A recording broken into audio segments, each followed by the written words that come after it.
So I'm standing in line at my local coffee shop last Tuesday morning, and this woman in front of me turns around and goes, "Excuse me, I love your shoes. Where did you get them?" And I look down at my feet, and I'm wearing these New Balance Tektrel V1s that I've been testing for the past 2 months. And she says, "They look like they could handle a hike, but also work with my work outfit." And that right there, that's exactly what New Balance was going for with these shoes. But here's the thing. After 8 weeks of putting these through everything I could throw at them, I learned there's way more to this story than just looking good. So here's what happened. I ordered these Tektrel V1s because I was tired of switching between my trail shoes and my everyday sneakers. You know that feeling, right? You want to go for a quick hike after work, but you're wearing your nice shoes. So you have to drive home, change, drive back. It's just annoying. So when New Balance said these could go door to trail, I was like, okay, let's test that claim. First thing I noticed when they arrived, oh my God, they are gorgeous. I got the pink and sage green colorway, and honestly, they're some of the cutest trail shoes I've ever owned. But here's where it gets interesting. I ordered my usual size 8, and when I put them on, I'm like, these feel really snug.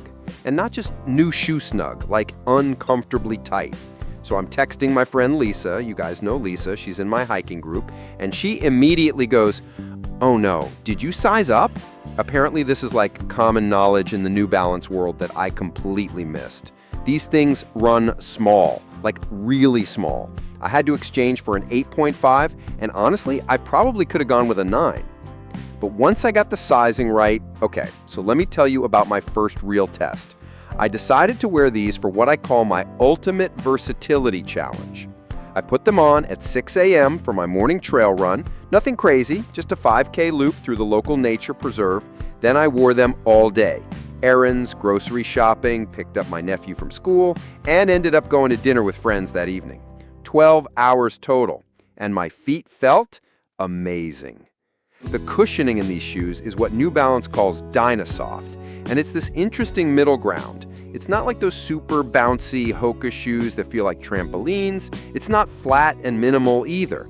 It's just right. During that 12-hour day, I never had that, my feet are killing me moment that usually hits around hour 6. Now let me talk about the trail performance, because this is where things get really interesting. I took these on a pretty challenging 6-mile hike in the Smoky Mountains. Rocky terrain, some steep climbs, a few creek crossings, and they handled it way better than I expected for a shoe that's also supposed to work for everyday wear. The grip was solid on most surfaces. The outsole has this aggressive lug pattern that New Balance calls AT tread, and it definitely works. I felt confident on loose gravel, packed dirt, even some moderate rock scrambling.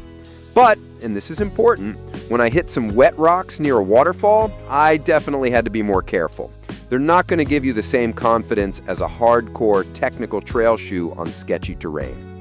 But here's what really impressed me. You know how most trail shoes sound like you're slapping the pavement when you walk on concrete? These don't do that.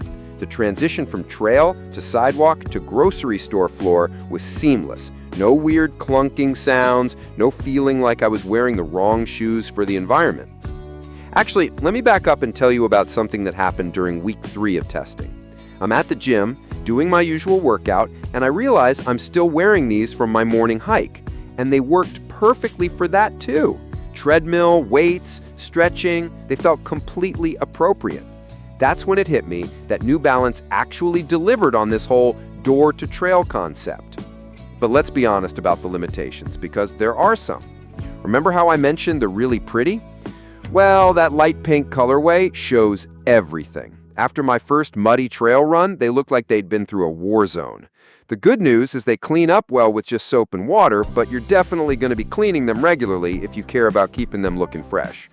And while we're talking about things that aren't perfect, the breathability is decent, but not amazing. During a really hot and humid run in July, my feet stayed comfortable, but not cool.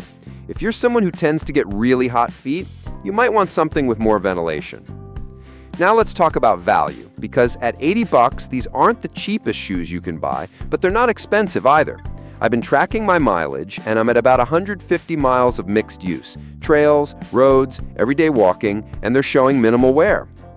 Based on what I'm seeing, I'd expect to get 300 to 400 miles out of these, which works out to about 20 to 25 cents per mile. For a shoe that can handle multiple activities, that's actually pretty reasonable. But here's who these shoes are really perfect for. If you're an active woman who wants one shoe that can handle morning workouts, afternoon errands, and weekend adventures without looking out of place anywhere, these are honestly fantastic. I've worn them to casual dinners, hiking meetups, grocery runs, and even a work happy hour, and they worked for all of it. However, if you're looking for a serious technical trail shoe for really challenging terrain, or if you need something for speed work and racing, you probably want to look elsewhere. These are about versatility and style, not maximum performance in any one area. And definitely size up. I cannot stress this enough. If you normally wear an 8, order an 8.5 or even a 9. Trust me on this one. Also, if you have wider feet, even the wide width can feel snug, so factor that in. After 8 weeks of testing, here's my honest verdict. These shoes deliver on their promise. They're genuinely versatile, really comfortable for all-day wear, and stylish enough that I get compliments wearing them. The sizing quirks and some minor performance limitations keep them from being perfect, but for most active women who want one shoe to handle multiple activities, they're honestly worth considering. The woman at the coffee shop, she ended up ordering a pair that day, and based on what she texted me last week, she's loving them too. She sized up like I told her to. So there you have it, the real story on the New Balance Tektrel V1. Questions? You know where to find me in the comments. And if you found this helpful, definitely hit that subscribe button because I've got more real-world gear tests coming your way.